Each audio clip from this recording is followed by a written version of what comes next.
Ashutosh has also accessed exclusive pictures of Vyas ji ka Tehkhana, inside visuals from the southern cellar of the Gyan Vapi. These are the first pictures that you will see after the cellar has been opened. You see that wall right in front.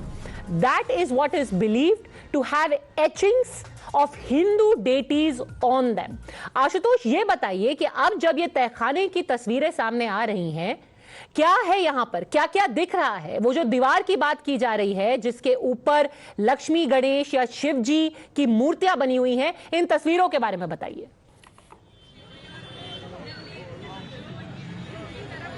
देखिए, व्यास जी का जो तहखाना है 1993 तक वहां पर पूजा पाठ होता आया था। उसके बाद से साल में सिर्फ 2 बार ऐसा होता है कि वहां पर राम कथा होती है। तो बताया ये जाता है कि उस तहखाने में बहुत ढेर सारी जो बांस बल्ली है वो रखी गई है। इसके अलावा कुछ अन्य जो सामान है वो पड़े हैं। जब सितंबर 2023 में स्थानीय प्रशासन ने स्थानीय जो वाराणसी की डिस्ट्रिक्ट कोर्ट में इस बात को लेकर कहा गया कि जो ज्ञानवापी का जो ये तहखाना है उसको डीएम को एक तरीके से उसका रिसीवर नियुक्त किया जाए, यानी स्थानीय प्रशासन को के हवाले कर दिया जाए, क्योंकि व्यास जी के परिवार को इस बात की आशंका थी कि उस तहखाने पर अंजुमन इंतजामिया कमेटी से जुड़े हुए जो लोग हैं वो कब्जा कर सकते हैं। और इसी को लेकर 17 जनवरी 2024 को वाराणसी की जिला जज की अदालत की ओर से एक आदेश आया और उस आदेश के बाद जो रिसीवर है उसको डीएम को नियुक्त कर दिया गया। और बताया यह जा रहा है कि 17 तारीख से लेकर अब इसके बीच में उस तहखाने की बाकायदे साफ सफाई भी कराई गई है और वहां पर जो मलबा था उसको हटाने का काम कराया गया है। क्योंकि जो पिक्चर्स आप देखेंगे, हालांकि ये पिक्चर्स अभी पुरानी है, लेकिन उस पिक्चर्स के बाद यानी 17 जनवरी के बाद से वहां पर पूजा पाठ का जो काम था वो शुरू किया गया था।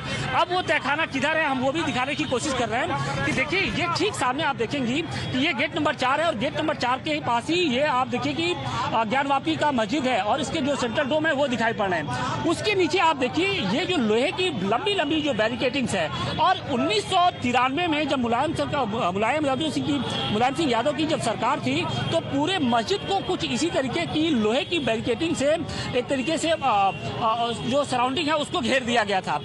कुछ इस मस्जिद के ठीक दूसरी तरफ अगर आप देखेंगे तो नंदी जी का वहां पर नंदी जी की प्रतिमा है और नंदी जी की प्रतिमा के सामने भी कुछ इसी तरीके की लोहे की बैरिकेटिंग है। अब जब कोर्ट का ऑर्डर आ चुका है तो कोर्ट के ऑर्डर के अनुसार वो जो दीवार है नंदी के सामने जो लोहे की बैरिकेटिंग है उसको काट दिया गया है और वहां पर 3x6 का एक छोटा सा दरवाजा बना दिया गया है। उस दरवाजे के जरिए जो हिंदू पक्ष से जुड़े हुए जो लोग हैं, काशी विश्वनाथ ट्रस्ट के लोग हैं, वो जो तहखाना है उसके अंदर दाखिल होंगे, जबकि जो मुस्लिम पक्ष के लोग हैं वो इसी रास्ते से जाएंगे, यानी गेट नंबर 4 से होते हुए वो सीधे अंदर जो आप देख रहे हैं यहाँ पर मस्जिद के अंदर दाखिल होंगे। तो दोनों का जो रास्ता होगा, एंट्री गेट है, बिल्कुल सेपरेट है। दोनों पक्ष का एक दूसरे से आमना सामना नहीं होगा और इस बात का खासा ख्याल रखा जा रहा है कि यहाँ पर किसी तरीके की तनाव की स्थिति ना हो। और यही कारण है कि अब जो सिक्योरिटी है वो यहाँ पर बढ़ा दी गई है। आम दिनों में यहाँ पर पीएससी और सीआरपीएफ के साथ साथ स्थानीय जो पुलिस है उसकी तैनाती होती है, लेकिन अब यहाँ पर बाहर से भी जो फोर्स है वो यहाँ पर बुलाई गई है। और आप देखिए कि अरब के जो जवान हैं वो भारी संख्या में यहाँ पर तैनात कर दिए गए हैं। इसके अलावा चूंकि जो ज्ञानवापी जहाँ पर स्थित है वो मिश्रित आबादी का इलाका है, यानी हिंदू और मुस्लिम बहुल का ये इलाका है। यहाँ पर हिंदू भी उतनी संख्या में है और मुस्लिम भी उतनी संख्या में है।